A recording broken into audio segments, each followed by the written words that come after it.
காரைக்குடி அருகே சங்கராபுரம் கிராம சபை கூட்டத்தில் ஊராட்சித் தலைவர் பிரியதர்ஷினி ஐயப்பன் சிறப்பாக பணியாற்றிய ஊழியர்கள் மகளிர் சுயஉதவி குழுக்களை கௌரவித்தார். காரைக்குடி அருகே சங்கராபுரம் ஊராட்சியில் கிராம சபை கூட்டம் நடந்தது. ஊராட்சி செயலாளர் சித்ராதேவி அனைவரையும் வரவேற்றார். சாக்கோட்டை ஒன்றிய ஆணையர் ராஜேஷ்குமார், வட்டார வளர்ச்சி அலுவலர், கிராம ஊராட்சி சுந்தரம் ஆகியோர் முன்னிலை வகித்தனர். ஊராட்சி தலைவர் பிரியதர்ஷினி ஐயப்பன் தலைமை வகித்து பேசுகையில், சங்கராபுரம் ஊராட்சி மக்களின் கோரிக்கைகள் படிப்படியாக நிறைவேற்ற அனைத்து நடவடிக்கைகளும் எடுக்கப்படும். அடிப்படை வசதிகளுக்கு முன்னுரிமை கொடுத்து நிறைவேற்றுவதற்கான அனைத்து நடவடிக்கைகளும் எடுத்து வருகிறோம். இருக்கும் குறைந்த நாட்களில் மக்களின் தேவைகள் அனைத்தையும் பூர்த்தி செய்வதையே எங்களின் இலக்காக கொண்டு செயல்பட்டு வருகிறோம்.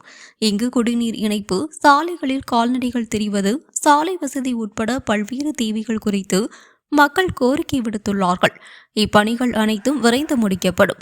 பருவமழை காலம் துவங்கியுள்ள நிலையில் மக்கள் அனைவரும் தங்களின் சுற்றுப்புறங்களை தூய்மையாக வைத்துக் கொள்ள வேண்டும். தேவைகள் எதுவாக இருந்தாலும் என்னை நேரிலோ அல்லது போனிலோ எந்த நேரம் என்றாலும் தெரிவிக்கலாம். தாழ்வான மற்றும் மழைநீர் தேங்கக்கூடிய பகுதிகள் கண்டறிந்து மழைநீர் தடைபடாமல் செல்ல வழிவகை செய்யப்படும். மழைநீர் கால்வாய்கள் சரி செய்யப்படும்.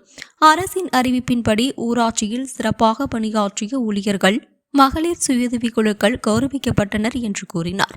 நிகழ்ச்சியில் கிட்டன் கிம் பொறியியல் மற்றும் SRVV கல்வி குழும தலைவர் ஐயப்பன், முன்னாள் MLA சுந்தரம், ஒன்றிய குழு உறுப்பினர்கள் சுப்பிரமணியன், தேவி மீனாள் மற்றும் சங்கராபுரம் ஊராட்சி கவுன்சிலர்கள் சங்கர் பாபு, லட்சுமி கைலாசன், செல்வராணி, பாபு, வள்ளி ரவி, ரஞ்சித் குமார், ராமஜெயம், ராஜேந்திரன், ஆனந்தம், மெய்யப்பன், ரேவதி, அருண்குமார், பாண்டி செல்வம் மற்றும் பற்றாளராக துஷ்ராயமூர்த்தி மற்றும் ஊராட்சி உறுப்பினர்கள், பொதுமக்கள் உட்பட பலர் கலந்து கொண்டனர். காரை நியூஸ் 24 சேனலை லைக் பண்ணுங்க, ஷேர் பண்ணுங்க, மறக்காம சப்ஸ்கிரைப் பண்ணுங்க.